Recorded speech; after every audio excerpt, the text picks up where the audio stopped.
Ms. Blatt, I guess my concern is that your theory that 230 covers the scenario that Justice Kagan pointed out seems to bear no relationship, in my view, to the text of the actual statute.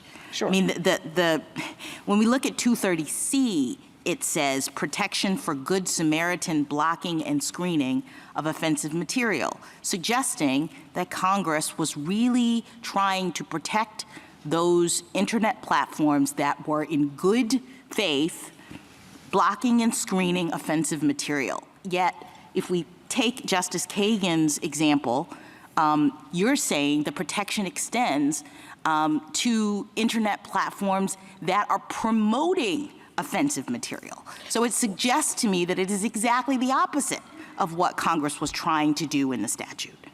Well, I think a lot of things are offensive that other people might think are entertaining. No, it's not about whether, let's take as a given we're talking about offensive material, because that's all through this statute, right? You don't disagree that Congress was focused on offensive material, that's sort of the basis of the whole statutory scheme. So if we take as a given that we're talking about offensive material, it looks to me from the text of the statute that Congress is trying to immunize those platforms that are taking it down, that are doing things to try to clean up the internet.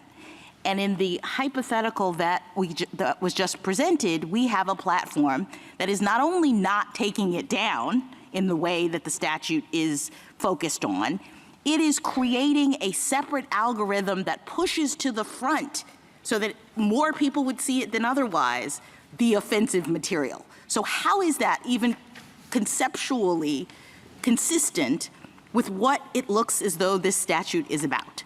Well, so just a couple things. And again, we're on this defamatory material. If the website itself does something defamatory it's independent of the third-party content, it's not protected. But that same hypothetical could be said if it was on the front, the home page, as opposed to you had to do a search engine first. And I don't see anything in the statute that protects it. In terms of what I think your deeper section is a deeper concern is the reading of the statute. I don't think it's coterminous with C2, which is dealing with the type of offensive material, which, by the way, doesn't mention defamation.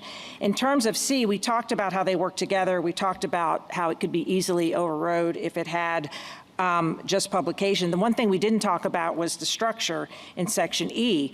E is a laundry list of a variety of exceptions under federal law to which C1 does not apply, as well as C2. And those exceptions make very little sense if C1 is read the way you're reading it. It would almost never apply to C2. And let's just take federal criminal laws. It would make very little sense because those laws, almost none of them have strict liability as an element, and vanishingly few would have publication or speaking as an element. It's in there for no other reason other than that C1 would otherwise apply to the information provided by another. And in terms of just the pure text, when you keep saying it's failure to take down, I'm hearing you say what Congress wrote was treatment as a publisher. That means dissemination. That means publishing. You cannot be held liable for publishing. If you look at the statute, it says protection for Good Samaritan blocking and screening. If you take into account Stratman, Oakmont, those things I thought were like a given. What the people who were crafting this statute were worried about was filth on the internet and the extent to which, because of that court case and perhaps others, the platforms were not being incentivized to take it down. Because if they were trying to take it down like Prodigy, they were going to be slammed because they were going to be treated as a publisher. And so the statute is like, we want you to take these things down. And so here's what we're going to do. We're going to say that just because they're on your website, it doesn't mean you're going to be held automatically liable for it. And that's C1.